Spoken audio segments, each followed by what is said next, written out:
trees. The saree is simply a long piece of fabric wrapped around your body, but look more closely, each saree tells a unique story. In Birmingham, the Midlands Art Centre, or MAC as it's known, is showcasing its first ever fashion exhibition all about the saree. It coincides with South Asian Heritage Month, and this year the theme is Roots to Roots, how people embrace their culture and journeys to new homes. Our reporter Ravneet Nandra has been finding out what the saree means to people here.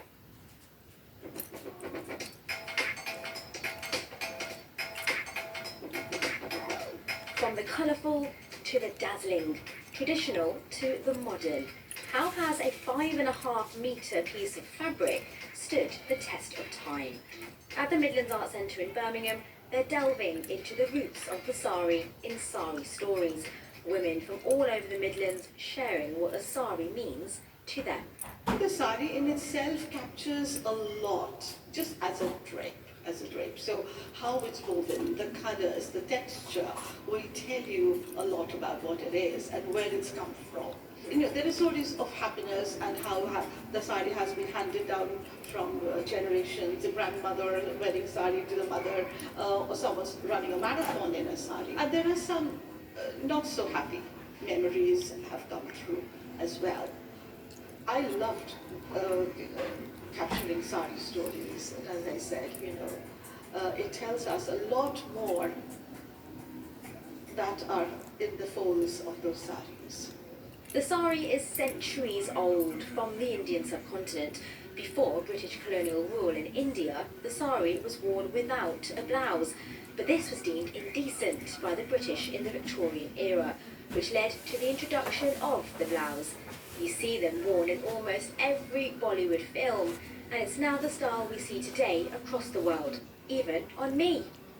You can drape sarees in many different ways, and if you want to try it out at home, here's an easy way, demonstrated by Lavina and Anaya.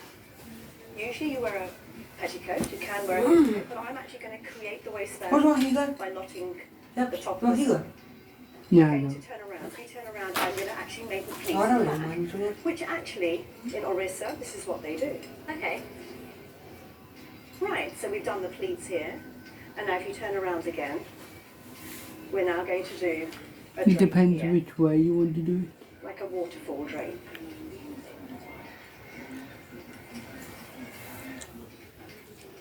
I'm going to add a little bit of the belt. And there you go. Stunning!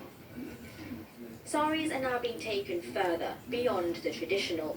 This saree has sequins made from cut-up x-rays, and this one, distressed denim with a crisp white shirt. This exhibition, the Offbeat Saree, is a snapshot of the contemporary saree.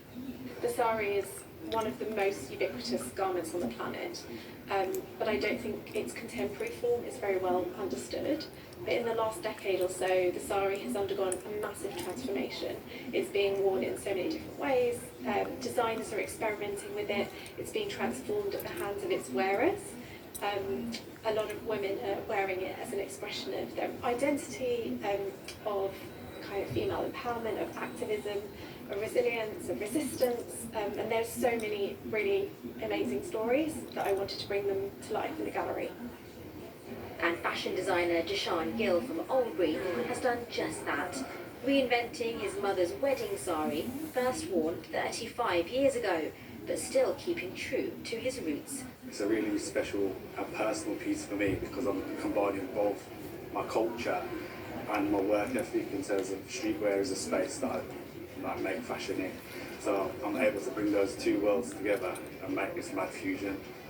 I think she was nervous to start with, but then she seen that I wanted to make this commission a family legacy because it is in Birmingham. So I want to really pay homage to my hometown and say that, you know, a lot of cultures grow up here.